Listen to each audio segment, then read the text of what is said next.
Почитувана колешки, изгледа овие автопати се за хеликоптерот Заев што одеше од Скопје до Прилеп. Друг автопат ја немам видено. Ај сега овака. Кичево Охрид, 2017 година 50% реализација, 2022 година 64% реализација. 14% реализација за 57 километри. Тоа знаете колку е? Тоа е отприлика околу 7,5 километри за 5 години. Сите рокови се пробиени, па ги продолжувавме тука, па сега правиме стратешки партнерства со некои други фирми за кои што немаме пари и за тоа треба кредитирање и за тоа не знаеме по какви услови така натаму. Кичево Охрид 3 години ви беше крив, па после дојде овој другиот уште понеспособниот, па го исправи одма еден ден. Катастрофа.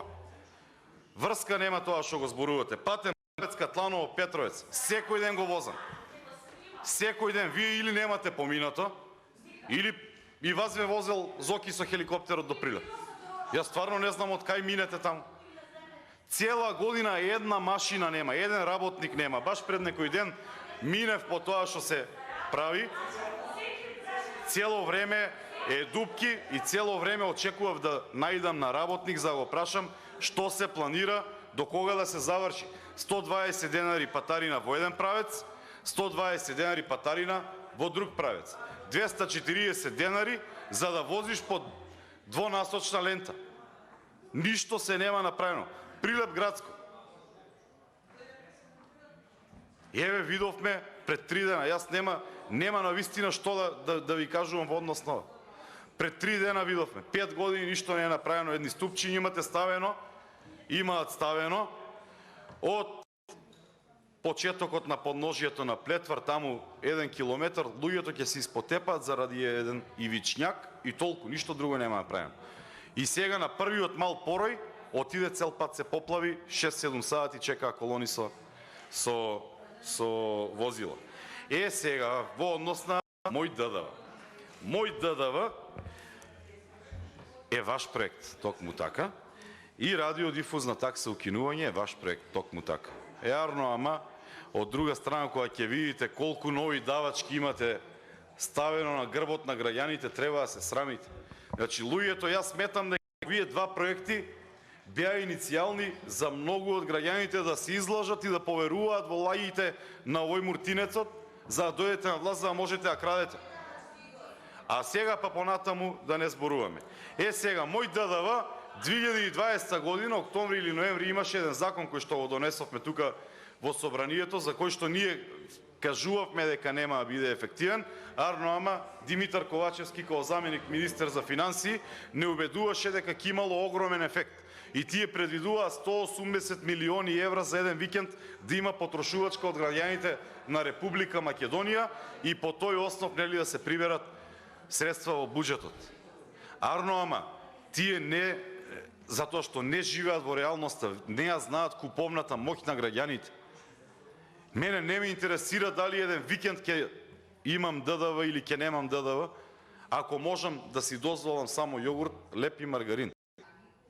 Не ме интересира дали цел месец ќе има ДДВ или ќе нема, ако можам во продавница да влезам и да купам 3 јајца само и 1 леп.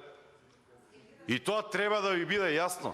Граѓаните не се моќни. И благодарение на тој викенд без ДДВ се избрука вашиот премиер сегашен.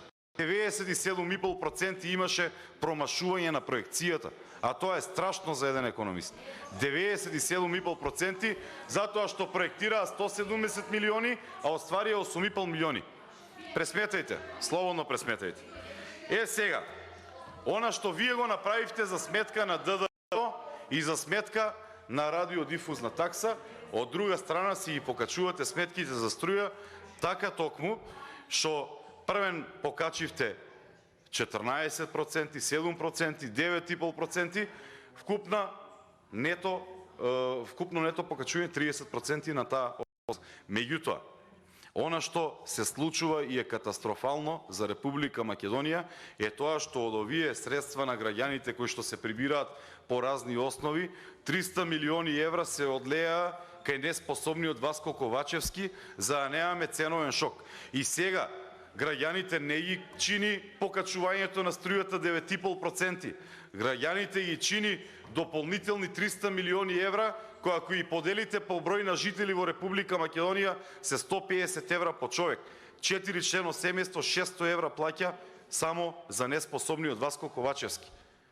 Па и со цел пат, кога се воведуваше топлинска криза, Бектеши на задната страна на сметката кажувал дека сумата не е толку, туку субвенциониран е дел од владата. Па тие не ги донесе Бектеши од джеп, не ги даде тие пари. Тие се од мене, од вас, од Куманово, од Дафина, од Гостивар, од Дајанчо, од Струмица. Тие се мои пари и ваши пари за субвенционирање на неспособност. Значи, треба да се стави еднаш рез, ја ви го кажав и вчера, финансискиот биланс и на ЕЛЕМ и на МЕПСО. 2017 година, кога заминува Христијан Мицкоски од ЕЛЕМ, има 25 милиони евра на сметка. Плюс 5 милиони евра депозити, а МЕПСО има 6 милиони евра добивка. Сега 2020 година имаме 22 милиони евра долг на двете фирми заедно. 55 милиони евра, колеги. Значи не е само да поддржуваме некоја страна, она што е лошо и она што е за критика треба да се критикува. Меѓутоа, она што е добро треба да се пофали. Ама покрај критиката као вие лошиве, треба да има и санкции, оти вие не оставате пример на грижливи граѓани.